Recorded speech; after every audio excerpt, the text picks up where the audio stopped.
ಅಂತಂದ್ರೆ ಸಿಂಪಲ್ ಇದು. ಈಗ ಬರ್ದಿರೋ ಪ್ರೀವಿಯಸ್ ಎಕ್ಸಾಂಪಲ್ ನೋಡಿ. ಇಲ್ಲಿ ನೀನು ಬೆಂಗಳೂರು ಮೆಜೆಸ್ಟಿಕ್ ಇಂದ ಹೊರಡ್ತೀಯ. ನೀನು ಹೊರಟ್ಬಿಟ್ಟು ಬೆಂಗಳೂರಿಂದ you want to go to the Mysuru, towards Mysuru ಹೋಗಬೇಕು. So you will go to the let us say which is Ramnagar, let us say it is 10 meters and you will take 1 second to cover it. ಆಮೇಲೆ ಏನು ಮಾಡ್ತೀಯ, ಇಲ್ಲಿ traffic ಸ್ವಲ್ಪ ಕಡಿಮೆ ಇರುತ್ತೆ. ಅವಾಗ ಏನು ಮಾಡ್ತೀಯ, you will cover 20 meters in the same 1 second. Traffic ಕಡಿಮೆ ಇರುತ್ತಲ್ಲ, ತುಂಬಾ ಫಾಸ್ಟ್ ಆಗಿ ಹೊರಟೋಗ್ಬಿಡ್ತೀಯ. ಆಮೇಲೆ ಏನು ಮಾಡ್ತೀಯ ಗೊತ್ತಾ, you will come to the point ready. So you will take 1 second and you will cover a distance of 30 meters. ಅಂದ್ರೆ ಅವಾಗ ನೋಡು, ಇಲ್ಲಿಂದ ಇಲ್ಲಿವರೆಗೆ you have moved with a velocity of 10 meter per second. ಇಲ್ಲಿಂದ ಇಲ್ಲಿವರೆಗೆ you have moved with a velocity of 20 meter per second. ಇಲ್ಲಿಂದ ಇಲ್ಲಿವರೆಗೆ you have moved with 30 meters per second. ಅಂದ್ರೆ ಏನರ್ಥ ಆಯ್ತು, you have moved with a variable velocity. ಯಾಕೆ, ಇಲ್ಲಿ traffic ಜಾಸ್ತಿ, ಇಲ್ಲಿ ಟ್ರಾಫಿಕ್ ಕಡಿಮೆ, ಇಲ್ಲಿ ಇನ್ನೂ ಕಡಿಮೆ. ಅವಾಗ ನೀನೇನು ಆಲೋಚನೆ ಮಾಡ್ತೀಯಾ, ಕೆಲಸ ಮಾಡೋಣ, ನಾನಿವಾಗ ಹೀಗೆಲ್ಲ ಹೋಗೋದು ಬೇಡ, ಒಂದೇ ಸ್ಪೀಡಲ್ಲೇ ಹೋಗೋಣ. ಒಂದೇ ಸ್ಪೀಡಲ್ಲೇ ಹೋಗಬೇಕು ಅಂತಂದ್ರೆ ಅವಾಗ ಏನು ಮಾಡಬೇಕು, ಈ ಥರ ವೇರಿಯಬಲ್ ಬೇಡ, ಒಂದೇ ಸ್ಪೀಡಲ್ಲಿ ಹೋಗೋಣ ಅಂತಂದಾಗ ಅವಾಗ ಏನು ಮಾಡ್ತಾನೆ ಗೊತ್ತಾ, ಈ 1 ಸೆಕೆಂಡ್ನಲ್ಲಿ 10 meters ಇದ್ರೆ ನೆಕ್ಸ್ಟ್ 1 ಸೆಕೆಂಡ್ನಲ್ಲಿ 10 meters ಕವರ್ ಮಾಡ್ತಾನೆ. ಇಲ್ಲ ಅಂತಂದ್ರೆ ನೀವೇನ್ ಮಾಡ್ಬೋದು, ಈ 20 meters 2 seconds ಕವರ್ ಮಾಡ್ತಾನೆ ಅಂತಾನು ಕೂಡ ತಗೋಬಹುದು. ಇಲ್ಲ ನೀವು 1 second ಇಟ್ಕೊಳ್ಳಿ, ಸುಲಭ ಆಗುತ್ತೆ. ಇದನ್ನ ನೋಡಿ 10 meters ಕವರ್ ಮಾಡ್ತಾನೆ. ಅವಾಗ ನೋಡಿ ಚೆನ್ನಾಗಿ ನೋಡಿ, ಇಲ್ಲೇನು ಅರ್ಥ ಆಗುತ್ತೆ ಅವಾಗ. So to move from a to b will, so 10 meters per second. ಇಲ್ಲಿ ನೋಡಿ 10 meters per second. ಇಲ್ಲಿ ನೋಡಿ ಇಲ್ಲಿಗೂ ಅಷ್ಟೇ 10 meters per second. ಅವಾಗ ಏನರ್ಥ, ಅವನು ಒಂದೇ ತರ ಸ್ಪೀಡಲ್ಲಿ ಹೋಗ್ತಾನೆ, ಒಂದೇ ತರ ವೆಲಾಸಿಟಿನಲ್ಲಿ ಹೋಗಿ. ಈಗ speed velocity, motion in 1 dimension ಇದ್ದಾಗ ಸ್ಪೀಡ್ ಅಂಡ್ ವೆಲಾಸಿಟಿ ಎರಡು ಒಂದೇ ಅಂತ ಹೇಳ್ತಾ ಇದ್ದೀನಿ. ಯಾಕೆ ನೋಡಿ, ಇಟ್ಸ್ ಎ ಯೂನಿಫಾರ್ಮ್ ಸ್ಪೀಡ್ ಅಂತಾನೆ ಹೇಳ್ಬೋದು, ಯೂನಿಫಾರ್ಮ್ ವೆಲಾಸಿಟಿ ಅಂತಾನೆ ಹೇಳ್ಬೋದು. ಯಾಕೆ, it is moving in 1 direction. Okay, ಅವ ನೋಡಿ ಹೆಂಗ್ ಡೆಫಿನೇಷನ್ ಬಿಡ್ತೀರಾ ಇದನ್ನ. ಡಿಫೈನ್ ಯೂನಿಫಾರ್ಮ್ ವೆಲಾಸಿಟಿ ಅಂತಂದ್ರೆ ಏನ್ ಮಾಡ್ತೀರಾ, a particle is covering equal distance in equal intervals of time. Equal distance in equal intervals of time, then it is uniform speed ಅಥವಾ uniform velocity. ಹಾಗೆ ಹೇಳ್ತೀರಾ ಯೂನಿಫಾರ್ಮ್ ಸ್ಪೀಡ್ ಅಂತಂದ್ರೆ, if a particle covers, ಚೆನ್ನಾಗಿ ಜ್ಞಾಪಕ ಇರಬೇಕು, if a particle covers ಏನನ್ನ, equal distance in equal intervals of time. Equal distance in equal intervals of time, ಇದೇ definition ಚೆನ್ನಾಗಿ ಗೊತ್ತಿರಲಿ. Equal distance in equal intervals of time in the same direction ಅಂತ ಸೇರಿಸ್ಬಿಟ್ರೆ ಸರಿ ನೋಡಿ. Equal distance in equal time ಅಂತ ಹೇಳ್ಬಿಟ್ರೆ it's a uniform speed. In the same direction ಅಂತ ಹೇಳ್ಬಿಟ್ರೆ it becomes velocity. In the same direction ಅಂತ ಹೇಳ್ಬಿಟ್ರೆ ಏನಾಗುತ್ತೆ, ಅವಾಗ you are adding a direction ಅಲ್ವಾ, ಇಟ್ ಬಿಕಮ್ಸ್ ಎ ವೆಲಾಸಿಟಿ. ಅದಕ್ಕೆ ತುಂಬಾ ಈಸಿ ನೋಡಿ. ಈ particle covers equal distance equal time in the same time, ಮೂರು ಸೇಮ್ ಇರಬೇಕು, ಗೊತ್ತಿರಲಿ, ಬಹಳ ಇಂಪಾರ್ಟೆಂಟ್. ಅದಕ್ಕೋಸ್ಕರ ಇದು ಯೂನಿಫಾರ್ಮ್ ಆಗ್ಬೇಕಾದ್ರೆ A particle must cover same distance in the same time. ಚೆನ್ನಾಗಿ ಗೊತ್ತಿರಲಿ, ಮೂರು ಸೇಮ್ ಇರಬೇಕು, ಸೇಮ್ ಟೈಮ್, ಮೂರನೇದು ಸೇಮ್ ಡೈರೆಕ್ಷನ್. ಈ ಮೂರು ಸೇಮ್ ಇದ್ರೆ ಏನಾಗುತ್ತೆ, so it becomes A uniform velocity ಆಗುತ್ತೆ.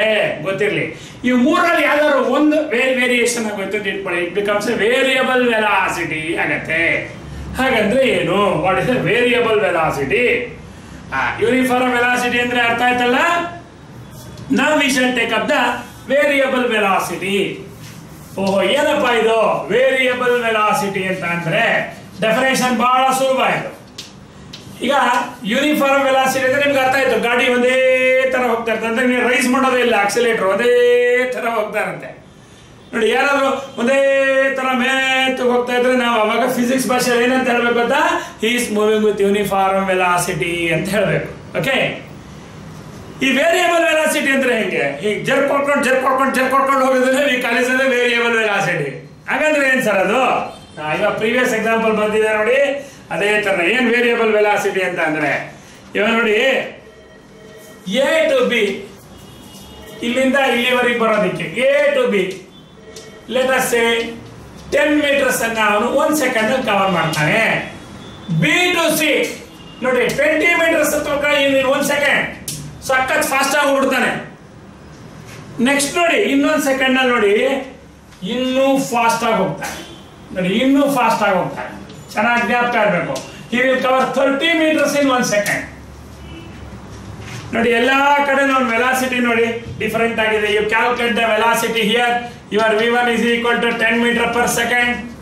ಇಲ್ಲಿ ನೋಡಿ v2 is equal to 20 meter per second. ಇಲ್ಲಿ ನೋಡಿ v3 is equal to 30 meters per second. ಅಂದ್ರೆ ಏನರ್ಥ?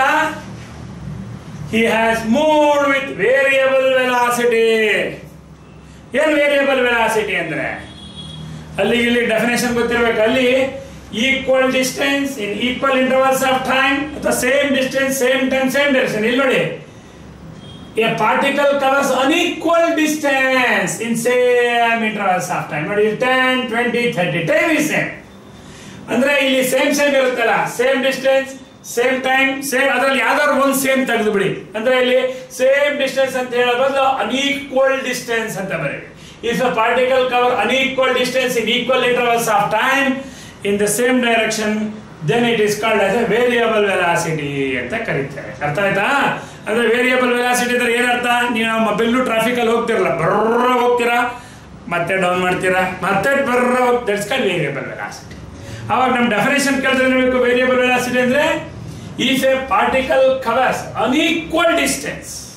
ನೋಡಿ ಮೂರು ಈಕ್ವಲ್ ಇದೆ, ಸೇಮ್ ಇದೆ, same distance same time same direction ಇದೆ, ಒಂದು ಸೇಮ್ ತೆಗೆದು ಹಾಕ್ಬಿಡು. ನೋಡಿ if a particle covers unequal distance in equal intervals of time in the same direction, then it's called variable. ಅವಾಗ ನೋಡಿ ನಾನೊಂದು ಎಕ್ಸಾಂಪಲ್ ಕೊಟ್ಟಿದ್ದಾರೆ ಇಲ್ಲಿ, ಸ್ಪೀಡ್ ಅಂಡ್ ವೆಲಾಸಿಟಿ ಎಕ್ಸಾಂಪಲ್ ಕೊಟ್ಟಾಗ ಸರ್ಕಲ್ ಅಲ್ಲಿ ಹೋಗ್ತಾ ಇರ್ಬೇಕು ನೋಡಿ, ಎಲ್ಲಾ ಕಡೆನೂ ಕೂಡ ಇದು ವೇರಿಯಬಲ್ ವೆಲಾಸಿಟಿ. ನೋಡಿ ಇದು ವೇರಿಯಬಲ್ ವೆಲಾಸಿಟಿ. ಯಾಕೆ ವೇರಿಯಬಲ್? ಎಲ್ಲಾ ಕಡೆ ನೋಡಿ same magnitude but direction different ಆಗಿದೆ, ಅದಕ್ಕೋಸ್ಕರ ಇಟ್ಸ್ ವೇರಿಯಬಲ್ ವೆಲಾಸಿಟಿ. ಅರ್ಥ ಆಯ್ತಾ? ಸೊ ಚೆನ್ನಾಗಿ ಗೊತ್ತಿರಬೇಕು ಇದು.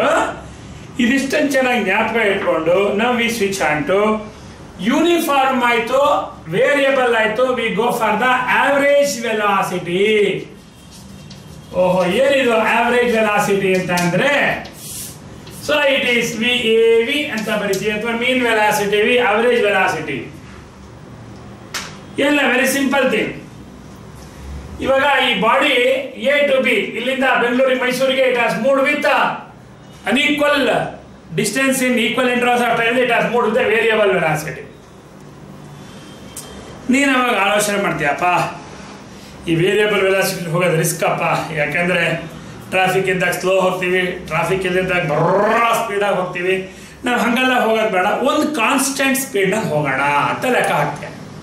ಅವಾಗ ಏನು ಮಾಡ್ತೀಯ ಗೊತ್ತಾ, ನೀನು ಕಾನ್ಸ್ಟೆಂಟ್ ಸ್ಪೀಡಲ್ಲಿ ಹೋಗೋಣ ಅಂತ, ಅವಾಗ you will calculate average velocity. ಏನು ಆವರೇಜ್ ವೆಲಾಸಿಟಿ ಅಂತಂದ್ರೆ ಇಲ್ಲಿ ನೋಡಿ, so your average velocity definition ನೋಡಿ, it is the total distance divided by the total time. ಅಷ್ಟೇ, total distance by total time. ಅಂದ್ರೆ your V A V is equal to S1, ಇಲ್ಲಿಂದ ಇಲ್ಲಿವರೆಗೆ S1 plus S2 plus S3 whole divided by T1 plus T2 plus T3. ಅದನ್ನೇ we call it as equal to S by T ಅಂತ ಕರಿತೀವಿ. Meaning ಏನ್ sir? ಇಲ್ಲಿ apply ಮಾಡಿದ್ರೆ your average velocity is equal to 10 plus 20 plus 30 whole divided by 1 plus 1 plus 1. ಅಂದ್ರೆ ಏನ್ ಅರ್ಥ ಆಯ್ತು? 60 ಮೀಟರ್ ಬೈ 3 ಸೆಕೆಂಡ್ಸ್. ಅಂದ್ರೆ ಅದರ ಅರ್ಥ ಏನು? Your average velocity is equal to 20 meters per second. Very important. ಏನಿದು 20 meters per second ಅಂತಂದ್ರೆ ಆವರೇಜ್ ವೆಲಾಸಿಟಿ? ಅವನು ಇವಾಗ ಏನ್ ಮಾಡಿದ್ದಾನೆ, ಹೋಗ್ಬೇಕಾದ್ರೆ ಬರ್ರ ಬರ್ರ ಬರ್ರ ಅಂತ ವೇರಿಯಬಲ್ ಅಲ್ಲಿ ಹೋಗ್ಬಿಟ್ಟಿದ್ದಾನೆ. ಇವಾಗ ಯೋಚನೆ ಮಾಡ್ತಾನೆ, ವೇರಿಯಬಲ್ ಹೋಗೋದು ಬೇಡ, ನಾನು ಒಂದೇ ತರ ಹೋಗೋಣ ಅಂತ. ಅವಾಗ ಏನ್ ಮಾಡ್ತಾನೆ ಗೊತ್ತಾ, ಕ್ಯಾಲ್ಕುಲೇಟ್ ಮಾಡ್ತಾನೆ ಟೋಟಲ್ ಡಿಸ್ಟೆನ್ಸ್ ಇನ ಟೋಟಲ್ ಟೈಮ್. ಅವಾಗ ಏನ್ ಬರುತ್ತೆ, 20 meter per second ಬರುತ್ತೆ. ಅಂದ್ರೆ ಏನರ್ಥ ಗೊತ್ತಾ, ಫಸ್ಟ್ ಸೆಕೆಂಡಿಗೆ 20 meter ಹೋಗ್ತಾನೆ, ನೆಕ್ಸ್ಟ್ ಸೆಕೆಂಡಿಗೆ 20 ಹೋಗ್ತಾನೆ, ಅಲ್ಲಿಗೆ ಎಷ್ಟಾಯ್ತು 40 ಆಯ್ತು, ನೆಕ್ಸ್ಟ್ ಸೆಕೆಂಡಿಗೆ ಎಷ್ಟಾಯ್ತು ಇನ್ನೊಂದು 20, 60 ಆಯ್ತಲ್ವಾ. ಅವಾಗ ನೋಡಿ total he has covered the same distance in the same intervals of time. ಅದು ನೋಡಿ ಅಷ್ಟೇ, ಅದೇ 60 meter ಅದೇ ಟೈಮಲ್ಲೇ ಕವರ್ ಮಾಡ್ದ. But now he is moving with what velocity?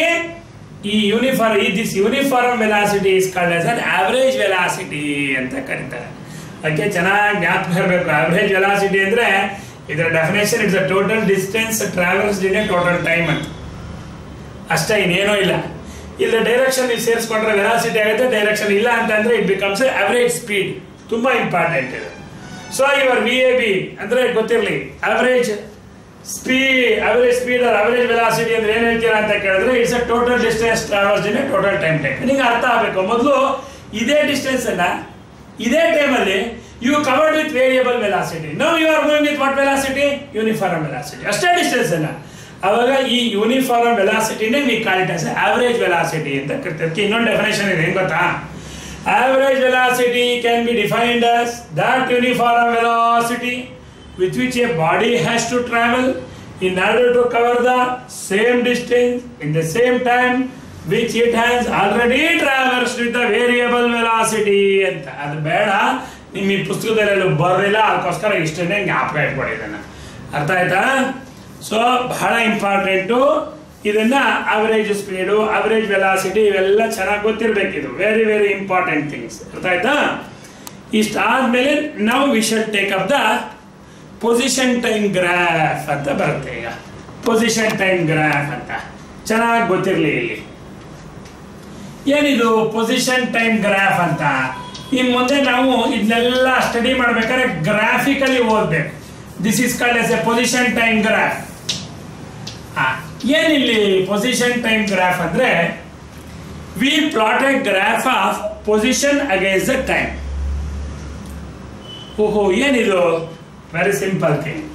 ನೋಡ, ಈಗ ನೀನೊಂದು ಗ್ರಾಫ್ ಹಾಕ್ತೀಯ. ಹೆಂಗ್ ಗ್ರಾಫ್ ಹಾಕ್ತೀಯ ಅಂದ್ರೆ, so you will take the position S along the y axis and time along the x axis.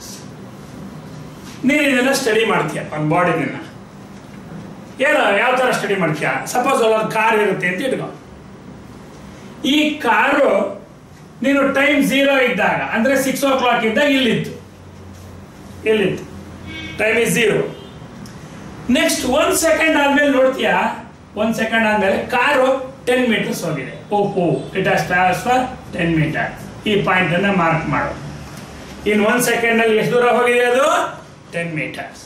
Focus. Next ಆಮೇಲೆ ಇನ್ನೊಂದು ಸೆಕೆಂಡ್ ಅಲ್ಲಿ ನೋಡಿದ್ರೆ ಇನ್ನೊಂದು ಸೆಕೆಂಡ್ 20 meters ಹೋಗಿದೆ. ಮಾರ್ಕ್ ದಟ್ ಪಾಯಿಂಟ್ ಸೀದಾ. ನೆಕ್ಸ್ಟ್ ಸೆಕೆಂಡ್ ಅಲ್ಲಿ ನೋಡು, ಸೊ ಆವಾಗ 30 meters ಹೋಗಿದೆ. ಓಹೋ, ಅಂದ್ರೆ ಏನಾಗಿದೆ? ಫಾರ್ ಎವ್ರಿ ಸೆಕೆಂಡ್ ನೋಡಿ 10 ಸೀದಿ ಇವೆಲ್ಲ ಅದನ್ನು ಸೇರಿಸಿದ್ರೆ ನಿಂಗೆ ಈಗ ಒಂದು ಲೈನ್ ಬರುತ್ತೆ. ಆವಾಗ ಇದು position time graph. So position time graph is a graph of time by taking the position along the y axis and time along the x axis. ಅಷ್ಟೇನೆ. ಈ ಗ್ರಾಫಿನ ನೇಚರ್ ಏನ್ ಇಂಡಿಕೇಟ್ ಮಾಡುತ್ತೆ ಕೇಳಿದ್ರೆ ಜ್ಞಾಪಕ ಇರಲಿ, it indicates the uniform velocity. ಬಹಳ important. It indicates uniform velocity. ನಿಂಗೆಲ್ಲಾದ್ರೂ ಕೇಳಿದ್ರೆ ಈ right the position graph indicating the particle moving with uniform velocity ಅಂದ್ರೆ ಇದನ್ನ ಬರಿಬೇಕು ನೀನು. ಇಲ್ಲಿ ನೋಡು, it is covering equal distance in equal intervals of time. Equal distance in equal intervals of time. Equal distance in equal intervals of time. ಅರ್ಥ ಆಯ್ತಾ? ಬಹಳ ಚೆನ್ನಾಗಿ ಜ್ಞಾಪಕ ಇರಬೇಕು. ನೆಕ್ಸ್ಟ್ ನೋಡಿ, ಎರಡನೇ ಗ್ರಾಫ್ ನೋಡಿ. ಸೊ ಈ ಗ್ರಾಫ್ ಅಲ್ಲಿ ಬಹಳ ಚೆನ್ನಾಗಿ ಜ್ಞಾಪಕ ಇರಬೇಕು ನಿಮ್ಗೆ. ಇದು ಪೊಸಿಷನ್ ಎಸ್, ಇದು ಟಿ. ಇವಾಗ ನೋಡು, ನೀನು ಕರೆಕ್ಟ್ ಆಗಿ 1 second ಅಲ್ಲಿ ಇಲ್ಲಿ 0 second ಶುರು ಮಾಡಿದಾಗ 6 o'clock ನೋಡಿದಾಗ ಇದು 20 meters ನಲ್ಲಿ ಇತ್ತು. 20 meter ಅಂದ್ರೆ ಅಲ್ಲಿತ್ತು ದೂರದಲ್ಲಿ 20 meters. ನೆಕ್ಸ್ಟ್ 1 second ಅಲ್ಲಿ ನೋಡ್ತೀನಿ 20 meters ನಲ್ಲೇ ಇದೆ. ಇದು 20 meters ಅಲ್ಲೇ ಇದೆ ನೆಕ್ಸ್ಟ್ ಸೆಕೆಂಡ್ ಅಲ್ಲಿ. ನೆಕ್ಸ್ಟ್ ಸೆಕೆಂಡ್ ಅಲ್ಲಿ ನೋಡ್ತೀನಿ 20 meters ಅಲ್ಲೇ ಇದೆ. ನೆಕ್ಸ್ಟ್ ಸೆಕೆಂಡ್ ಅಲ್ಲಿ ನೋಡ್ತೀನಿ 20 meters ಅಲ್ಲೇ ಇದೆ. ಅವೆಲ್ಲದನ್ನು ಸೇರಿಸಿದ್ರೆ ನಿಂಗೆ ಏನ್ ಬರುತ್ತೆ? ಈ ತರದ ಸ್ಟ್ರೈಟ್ ಲೈನ್ ಬರುತ್ತೆ. ಇದು ಏನ್ ಇಂಡಿಕೇಟ್ ಮಾಡುತ್ತೆ ಗೊತ್ತಾ? ಇದು ನೋಡು, ಸ್ಟಾರ್ಟ್ ಇದ್ದಾಗ ಅಲ್ಲೇ ಇತ್ತು, ನೆಕ್ಸ್ಟ್ ಸೆಕೆಂಡ್ ಅಲ್ಲಿ ಅಲ್ಲೇ ಇತ್ತು, ನೆಕ್ಸ್ಟ್ ಸೆಕೆಂಡ್ ಅಲ್ಲಿ ಅಲ್ಲೇ ಇತ್ತು ಅಂದ್ರೆ ಅರ್ಥ ಏನು? This body is at rest condition. ಬಹಳ ಚೆನ್ನಾಗಿ ಜ್ಞಾಪಕ ಇರಬೇಕು. Body is at what condition? It is at rest condition ಅಂತ ಅರ್ಥ ಇದೆ. ಗೊತ್ತಾಯ್ತಾ? ಈ ಗ್ರಾಫಿನ್ ನೇಚರು ಬಹಳ ಇಂಪಾರ್ಟೆಂಟ್ ಇದು. ಅದಾದ್ಮೇಲೆ ನೋಡಿ, ಇನ್ನೊಂದು ನೋಡಿ, ಇವಾಗ ಈ ಥರದ್ದೊಂದು ಗ್ರಾಫ್ ನೋಡಿ, ಪೊಸಿಷನ್ ಟೈಮ್ ಗ್ರಾಫ್. ಹೀಗೆಲ್ಲಾರು ಇದ್ರೆ ಇದೇನು ಅರ್ಥ ಗೊತ್ತಾ? ಇಲ್ಲಿ ನೋಡು, ಟೈಮ್ ಪಾಸ್ ಆಗ್ತಾ ಡಿಸ್ಟೆನ್ಸ್ ಜಾಸ್ತಿ ಆಯ್ತು, ಆಮೇಲೆ ಡಿಸ್ಟೆನ್ಸ್ ಕಡಿಮೆ ಆಯ್ತು, ಆಮೇಲೆ ಜಾಸ್ತಿ ಆಯ್ತು, ಆಮೇಲೆ ಡಿಸ್ಟೆನ್ಸ್ ಕಡಿಮೆ ಆಯ್ತು ಅಂದ್ರೆ ಮೀನಿಂಗ್ ಏನ್ ಗೊತ್ತಾ? ಹಿಂಗ್ ಬರ್ತಾ ಇದೆ ಅಂತಂದ್ರೆ ಮೂಡ್ ವಿತ್ ವೇರಿಯಬಲ್ ವೆಲಾಸಿಟಿ ಅಂತ ಅರ್ಥ. ಇದೇನಿದು? Variable velocity. ಗೊತ್ತಿರಲಿ, ಬಹಳ important. Variable velocity very very very very important thing. ಅರ್ಥ ಆಯ್ತಾ? ಇದನ್ನ ಚೆನ್ನಾಗಿ ನೋಟಿಸ್ ಮಾಡ್ಕೊಳ್ಳಿ. ಅದಕ್ಕೆ ಯಾವಾಗಲೂ ಇವೆಲ್ಲ ಎಕ್ಸಾಂಪಲ್ ನೋಡ್ಕೊಂಡೆ ಹೇಳ್ಬೇಕು. 1 second 10 meter, 2 second 20 meter, 3 second 30 meter. It has moved with the uniform velocity. ನೋಡಿ, ಹಿಂಗಿದ್ರೆ ಇಟ್ ಈಸ್ ಅಟ್ ರೆಸ್ಟ್, ಇದಿದ್ರೆ ಏನಿದು? Variable velocity. Make A note of this points. ಇದಾದ್ಮೇಲೆ ಇಲ್ಲೊಂದು ಗಮನ ಇಡಬೇಕು, ಇದ್ರದ್ದು ಬಹಳ ಇಂಪಾರ್ಟೆಂಟ್. ನೋಟ್ ಅಂತ ನಾನು ಅಲ್ಲಿ ಬರಿತೀನಿ, ನೋಡ್ಕೊಳ್ಳಿ. ನೋಟ್ ಅಂತ ಬರಿತೀನಿ ಇಲ್ಲಿ, ವೆರಿ ವೆರಿ ಇಂಪಾರ್ಟೆಂಟ್. ಇಲ್ಲಿ ಬರಿತೀನಿ ನೋಟ್ ಅಂತ, ಜಾಗ ಇದೆಯಲ್ಲ ಹೆಂಗೋ, ಇಲ್ಲಿ ರಿಲೆವೆಂಟ್. ಇವಾಗ ನಿಮ್ಮ ಈ ಪೊಸಿಷನ್ ಟೈಮ್ ಗ್ರಾಫ್ ಇದೆಯಲ್ಲ, this is the S, this is the T, ಇದು ಗ್ರಾಫ್ ಅಲ್ವಾ? ಇವಾಗ ಏನ್ ಮಾಡಿ, ಸ್ಲೋಪ್ ಅಂತ ತಗೊಳ್ಳಿ. ನಿಮಗೆ ಗೊತ್ತಾ ಸ್ಲೋಪ್ ತಗೊಳ್ಳೋದು ಅಂದ್ರೆ ಏನ್ ಮಾಡ್ತೀವಿ ಗೊತ್ತಾ? ಜ್ಞಾಪಕ ಇರಲಿ, ಇಲ್ಲಿಂದ ಇಲ್ಲಿ ಒಂದು ಲೈನ್ ಪ್ಯಾರಲಲ್ ಆಗಿ ಎಳಿತೀವಿ, ವೈ ಆಕ್ಸಿಸ್ಗೆ ಎಕ್ಸ್ ಆಕ್ಸಿಸ್ಗೆ ಒಂದು ಪ್ಯಾರಲಲ್ ಎಳಿತೀವಿ. ಅವಾಗ ನಮ್ಗೆ ಏನಾಗುತ್ತೆ? We get A triangle ABC. ಇದಕ್ಕೆ ಸ್ಲೋಪ್ ತಗೊಂಡಿದ್ದೀನಿ ಅಂತ ಹೇಳ್ತೀವಿ. ಚೆನ್ನಾಗಿ ಜ್ಞಾಪಕ ಇರಬೇಕು ನಿಮ್ಮ ಈ ಫಿಸಿಕ್ಸ್ ಭಾಷೆಯಲ್ಲಿ. ಇದಕ್ಕೆ ಮ್ಯಾಥಮೆಟಿಕ್ಸ್ ಬಹಳ ಇಂಪಾರ್ಟೆಂಟು. ಸ್ಲೋಪ್ ಅಂತಂದ್ರೆ ನಿಮಗೆ ಜ್ಞಾಪಕ ಇರಬೇಕು.